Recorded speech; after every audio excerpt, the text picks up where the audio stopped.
আসসালামু আলাইকুম ওরহমতুল্লাহ। বন্ধুরা, আশা করছি আল্লাহর রহমতে সবাই আপনারা ভালো আছেন। আরও একটি নতুন ভিডিও নিয়ে আপনাদের মাঝে হাজির হয়েছি। আমাদের আজকের এই ভিডিওতে জানাবো কিয়ামতের পূর্বে যা যা ঘটবে এবং কিভাবে আমরা বুঝব যে কিয়ামত খুব দ্রুত চলে আসবে। আজকের আলোচনার বিষয় কিয়ামতের পূর্বে যা যা ঘটবে, অর্থাৎ ইমাম মাহাদির সময়কাল, দাজ্জালের আগমন, ঈসা আলাইহিস সালামের অবতরণ, ইয়াজুজ মাজুজের আবির্ভাব সম্পর্কিত ঘটনার পর্যায়ক্রম। ইমাম মাহাদির সময়কাল, রাসূলুল্লাহ সাল্লাল্লাহু আলাইহি ওয়াসাল্লাম বলেছেন, আমার বংশ হতে মাহাদির আবির্ভাব হবে। সে হবে প্রশস্ত ললাট এবং উন্নত নাসিকা বিশিষ্ট। তখনকার দুনিয়া যেই রূপ জুলুমে ভরে যাবে, সে তার বিপরীতে তা ইনসাফে ভরে দেবে। তার যুগে উম্মত অযাচিত প্রাচুর্যের অধিকারী হবে, যা ইতিপূর্বে কখনো হয়নি। পৃথিবী তার সর্বপ্রকার খাদ্য সম্ভার পর্যন্ত উৎপন্ন করবে এবং কিছুই প্রতিরোধ করে রাখবে না। সম্পদের স্তূপ গড়ে উঠবে। লোকে দাঁড়িয়ে বলবে, হে মাহাদি, আমাকে দান করুন। তিনি বলবেন, তোমার যত প্রয়োজন নিয়ে যাও। আল্লাহ তাআলা তাকে এক রাতে খিলাফতের যোগ্য করবেন, আর সে 7 বছর রাজত্ব করবে। রাসূলুল্লাহ সাল্লাল্লাহু আলাইহি ওয়াসাল্লাম বলেছেন, কিয়ামত সংঘটিত হবে না যতক্ষণ পর্যন্ত না রোমীয় সেনাবাহিনী আমাক অথবা দাবিক নাহরের কাছে অবতীর্ণ হবে। তখন তাদের মোকাবিলায় মদিনা থেকে এই দুনিয়ার সর্বোত্তম মানুষের একদল সৈন্য বের হবে। তারপর উভয় দল সারিবদ্ধভাবে দণ্ডায়মান হওয়ার পর রোমীয়গণ বলবে, তোমরা ওই সমস্ত লোকদের থেকে পৃথক হয়ে যাও যারা আমাদের লোকদেরকে বন্দী করেছে, আমরা তাদের সঙ্গে যুদ্ধ করব। তখন মুসলিমগণ বলবে, আল্লাহর শপথ, আমরা আমাদের ভাইয়ের থেকে কখনো সম্পর্ক ছেদ করব না। পরিশেষে তাদের পরস্পর যুদ্ধ হবে। এই যুদ্ধে মুসলিমদের 1/3 সৈন্য পলায়নপর হবে এবং আল্লাহ তাআলা কখনোই তাদের তওবা গ্রহণ করবেন না। সৈন্যদের 1/3 নিহত হবে এবং তারা হবে আল্লাহর কাছে শহীদের মাঝে সর্বোত্তম শহীদ, আর সৈন্যদের অপর 1/3 বিজয়ী হবে। জীবনে আর কখনো তারা ফিতনায় আক্রান্ত হবে না। তারাই বিজয় করবে। তারা নিজেদের তরবারি জৈতুন বৃক্ষে লটকিয়ে যুদ্ধলব্ধ সম্পদ ভাগ করতে থাকবে। এমত অবস্থায় তাদের মধ্যে শয়তান উচ্চস্বরে বলতে থাকবে, দাজ্জাল তোমাদের পেছনে তোমাদের পরিবার পরিজনের মধ্যে চলে এসেছে।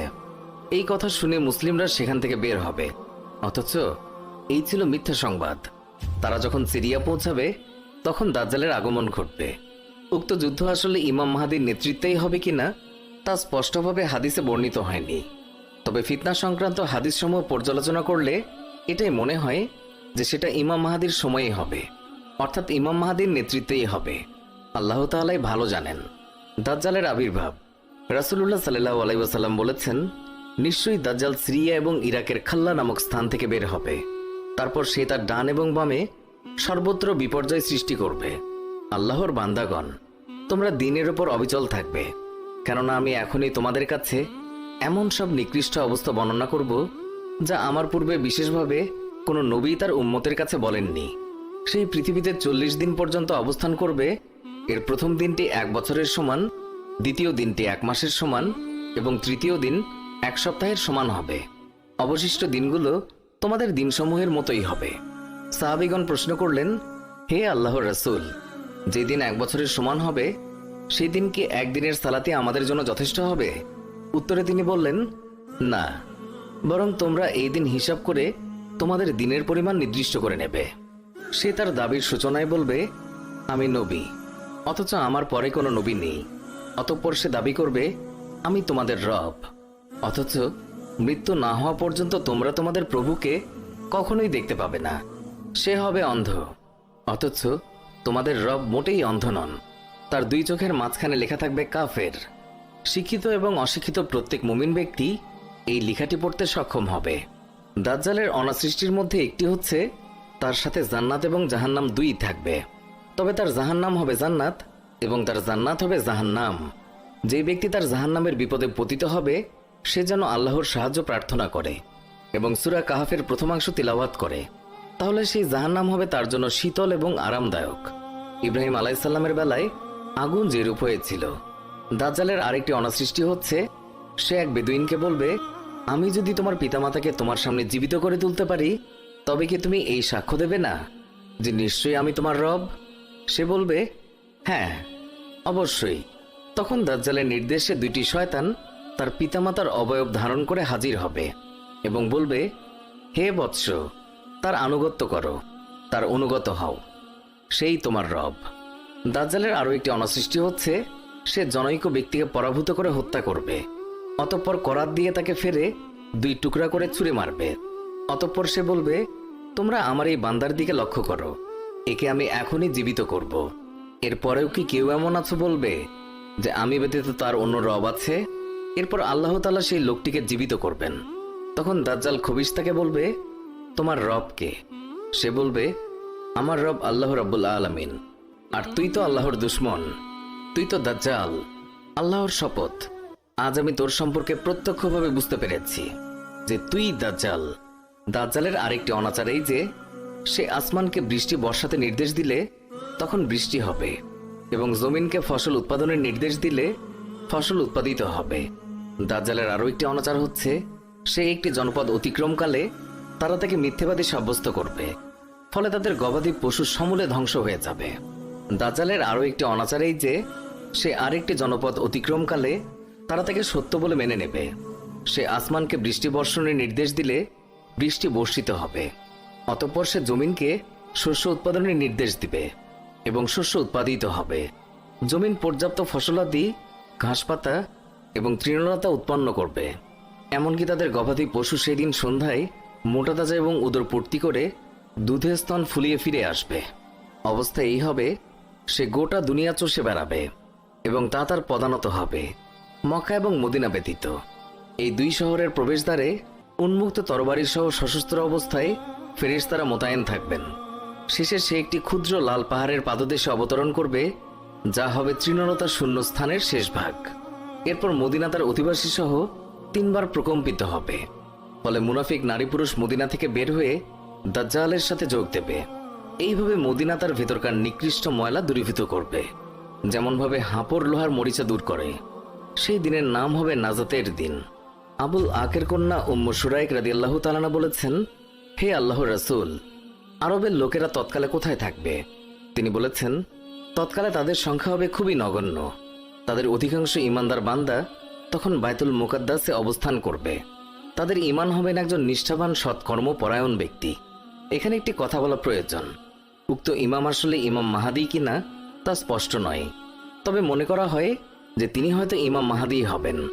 আল্লাহই ভালো জানেন। ঈসা আলাইহিস সালামের আগমন।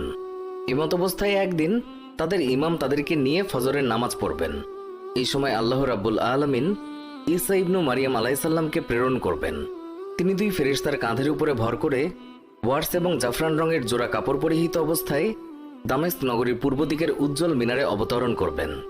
যখন তিনি তার মাথা ঝুঁকাবেন তখন ফোঁটা ফোঁটা ঘাম তার শরীর থেকে গড়িয়ে পড়বে। তখন ইমাম পেছন দিকে সরে আসবেন যাতে ঈসা বিন মারিয়াম আলাইহিস সালাম সামনে অগ্রসর হয়ে লোকদের নামাজে ইমামতি করতে পারেন। তখন ঈসা আলাইহিস সালাম তার হাত ইমামের 2 কাঁধের উপর রেখে বলবেন, আপনি অগ্রবর্তী হয়ে নামাজে ইমামতি করুন, কেননা এই নামাজ আপনার জন্যই কায়েম শুরু হয়েছে। অতএব তাদের ইমাম তাদেরকে নিয়ে নামাজ পড়বেন। তিনি নামাজ থেকে অবসর হলে ঈসা আলাইহিস সালাম বলবেন, দরজা খুলে দাও। তখন দরজা খুলে দেয়া হবে এবং দরজার পেছনে দাজ্জাল অবস্থানরত থাকবে। তার সাথে থাকবে 70,000 ইহুদি, কারুকার্য খচিত এবং খাপবদ্ধ তরবারি সহ।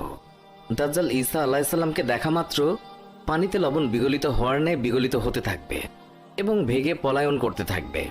তখন ঈসা আলাইহিস সালাম বলবেন, তোর উপরে আমার একটা আঘাত আছে যা থেকে তোর বাঁচার কোনো উপায় নেই। তিনি লুদের পূর্ব ফটকে তারা নাগাল পেয়ে যাবেন এবং তাকে হত্যা করবেন। অতঃপর আল্লাহ তাআলা ইহুদিদের পরাজিত করবেন। আল্লাহর সৃষ্টি যে কোনো বস্তু, পাথর, গাছপালা, দেয়াল অথবা প্রাণী, যার আড়ালেই কোনো ইহুদি লুকিয়ে থাকবে, আল্লাহ তাকে বাকশক্তি দান করবেন এবং সে ডেকে বলবে, হে আল্লাহর মুসলমান বান্দা, এই যে এক ইহুদি, এই দিকে এসো, সে আমার পেছনে লুকিয়ে আছে এবং তাকে হত্যা করো। তবে গারকাদ নামক গাছ কথা বলবে না, কারণ সেটা ইহুদিদের গাছ। অতঃপর ঈসা আলাইহিস সালাম ওই সম্প্রদায়ের কাছে যাবেন যাদেরকে আল্লাহ তাআলা দাজ্জালের বিপর্যয় থেকে রক্ষা করেছেন। ঈসা আলাইহিস সালাম তাদের কাছে গিয়ে তাদের চেহারায় হাত বুলিয়ে জান্নাতে তাদের স্থানসমূহের ব্যাপারে খবর দেবেন। ইয়াজুজ মাজুজের আগমন। এমন সময় আল্লাহ রাব্বুল আলামিন ঈসা আলাইহিস সালামের প্রতি এই মর্মে ওহী অবতীর্ণ করবেন যে আমি আমার এমন বান্দাদের আবির্ভাব ঘটিয়েছি যাদের সঙ্গে কারোই যুদ্ধ করার ক্ষমতা নেই। অতঃপর তুমি আমার মুমিন বান্দাদেরকে নিয়ে তুর পাহাড়ে চলে যাও। তখন আল্লাহ তাআলা ইয়াজুজ মাজুজকে কওমে পাঠাবেন। তারা ছাড়া পেয়ে পৃথিবীর সব প্রান্তে দ্রুত ছড়িয়ে পড়বে। তাদের প্রথম দলটি বুহাইরায় তারাবিয়ার উপকূলে এসে এর সমুদয় পানি পান করে নিঃশেষ করে দেবে। এরপর তাদের সর্বশেষ দলটি এই স্থান দিয়ে যাত্রাকালে বলবে, এই সমুদ্রে কোনো সময় পানি ছিল কি? তারপর বায়তুল মাকদিসের পাহাড়ে পৌঁছার পর তাদের অভিযান সমাপ্ত হবে। তারা পরস্পর বলবে, আমরা তো দুনিয়ায় বসবাসকারীদেরকে ধ্বংস করেছি, এবার চলো আকাশে বসবাসকারীদেরকে ধ্বংস করি। তারা এই বলে আকাশের দিকে তখন তীর নিক্ষেপ করবে। আল্লাহ তাআলা তাদের তীরসমূহে রক্তে রঞ্জিত করে ফেরত দেবেন। তারা আল্লাহর নবী ঈসা আলাইহিসসালাম এবং তার সাথীদেরকে অবরোধ করে রাখবে। ফলে তাদের কাছে একটি বলদের মাথা বর্তমানে তোমার কাছে 100 দিনারের মূল্যের চেয়েও অধিক মূল্যবান প্রতিপন্ন হবে। তখন আল্লাহর নবী ঈসা আলাইহিসসালাম এবং তার সঙ্গীগণ আল্লাহর কাছে প্রার্থনা করবেন। ফলে আল্লাহ তাআলা ইয়াজুজ মাজুজ সম্প্রদায়ের প্রতি আযাব পাঠাবেন। তাদের ঘাড়ে এক প্রকার পোকা হবে, এতে এক এক করে সবাই মরে নিঃশেষ হয়ে যাবে। এরপর ঈসা আলাইহিসসালাম এবং তার সঙ্গীগণ পাহাড় থেকে জমিনে বেরিয়ে আসবেন, কিন্তু তারা আধা জায়গাও পাবেন না যেখানে তাদের পচা লাশ এবং লাশের দুর্গন্ধ নেই। অতঃপর ঈসা আলাইহিসসালাম এবং তার সঙ্গীগণ পুনরায় আল্লাহর কাছে প্রার্থনা করবেন। তখন আল্লাহ তাআলা উটের ঘাড়ের মতো লম্বা এক ধরনের পাখি পাঠাবেন। তারা তাদেরকে বহন করে আল্লাহর ইচ্ছা অনুসারে কোনো স্থানে নিয়ে গিয়ে ফেলবে। আল্লাহ তখন এমন মুষলধারে বৃষ্টি বর্ষণ করবেন যার ফলে কাঁচা পাকা কোনো গৃহই আর অবশিষ্ট রইবে না। এতে করে জমিন বিধৌত হয়ে উদ্ভিদশূন্য মৃত্তিকায় পরিণত হবে। অতঃপর পুনরায় জমিনকে এই মর্মে নির্দেশ দেওয়া হবে যে, হে জমিন, তুমি আবার ফসল উৎপন্ন করো এবং তোমার বারাকাত ফিরিয়ে দাও। সেদিন একদল মানুষ একটি ডালিম ভক্ষণ করবে এবং এর বাকলের নিচে লোকেরা ছায়া গ্রহণ করবে। দুধের মতো বারাকাত হবে। ফলে একটি মাত্র দুগ্ধবতী উট একদল মানুষের জন্য যথেষ্ট হবে। দুগ্ধবতী একটি গাভী এক গোত্রীয় মানুষের জন্য সেই সময় যথেষ্ট হবে এবং দুগ্ধবতী একটি বকরি একটি গোত্রের জন্য যথেষ্ট হবে। রাসূলুল্লাহ সাল্লাল্লাহু আলাইহি ওয়াসাল্লাম বলেন, ঈসা বিন মরিয়ম আলাইহিস সালাম আমার উম্মতের একজন ন্যায়পরায়ণ শাসক এবং ইনসাফগার ইমাম হবেন। তিনি ক্রুশ ভেঙে ফেলবেন, এমনভাবে শূকর হত্যা করবেন যে তার একটিও অবশিষ্ট থাকবে না। সম্পদের প্রাচুর্যের কারণে তিনি জিজা মওকুফ করবেন, যাকাত আদায় বন্ধ করবেন এবং না বকরির উপরে যাকাত ধার্য করা হবে না উটের উপরে। লোকের মাঝে পারস্পরিক হিংসা বিদ্বেষ এবং শত্রুতার অবসান হবে। প্রত্যেক বিষাক্ত প্রাণী বিষশূন্য হয়ে যাবে। এমনকি দুগ্ধ পোষ্য শিশু তার হাতের সাপ মুখের ভেতরে ঢুকিয়ে দেবে, কিন্তু তার কোনোই ক্ষতি হবে না। নেকড়েবাগ মেষের পালের সঙ্গে এমন আচরণ করবে যেন তারা পাহারারত কুকুর। পানিতে পাত্র পরিপূর্ণ হওয়ার মতো পৃথিবীর শান্তিতে পূর্ণ হয়ে যাবে। সকলের কালেমা এক হয়ে যাবে। আল্লাহ ব্যতীত কারো ইবাদত করা হবে না। যুদ্ধ বিগ্রহ তার সাজ সরঞ্জাম রেখে দেবে। কুরাইশদের রাজত্বের অবসান হবে। একসময় আল্লাহ তাআলা অত্যন্ত আরামদায়ক একটি বায়ু প্রেরণ করবেন। এই বায়ু সকল মুমিন লোকদের কাছে পৌঁছাবে এবং সমস্ত মুমিন মুসলমানদের রূহ কবজ করে নিয়ে যাবে। তখন একমাত্র মন্দ লোকেরাই এই পৃথিবীতে বাকি থাকবে। তারা গাধার মতো পরস্পর একে অন্যের সাথে নানা ব্যভিচারে লিপ্ত হবে। এদের উপরই কিয়ামত সংগঠিত হবে। আল্লাহ রাব্বুল আলামিন আমাদেরকে এই বিষয়গুলো সঠিকভাবে বোঝার তৌফিক দান করুন এবং আমাদেরকে সকল ফিতনা থেকে আমাদেরকে হেফাজত করুন। আল্লাহুম্মা আমিন। সুপ্রিয় দর্শক, এই ছিল আমাদের আজকের ভিডিও। ভিডিওটি ভালো লাগলে লাইক দিন আর নিয়মিত আমাদের ভিডিও পেতে এক্ষুনি আমাদের চ্যানেলটি সাবস্ক্রাইব করে পাশে থাকা বেল আইকনটিও প্রেস করুন। এতে করে আমাদের নতুন ভিডিওর নোটিফিকেশন ভিডিও আপলোড করা মাত্রই আপনার কাছে পৌঁছাবে।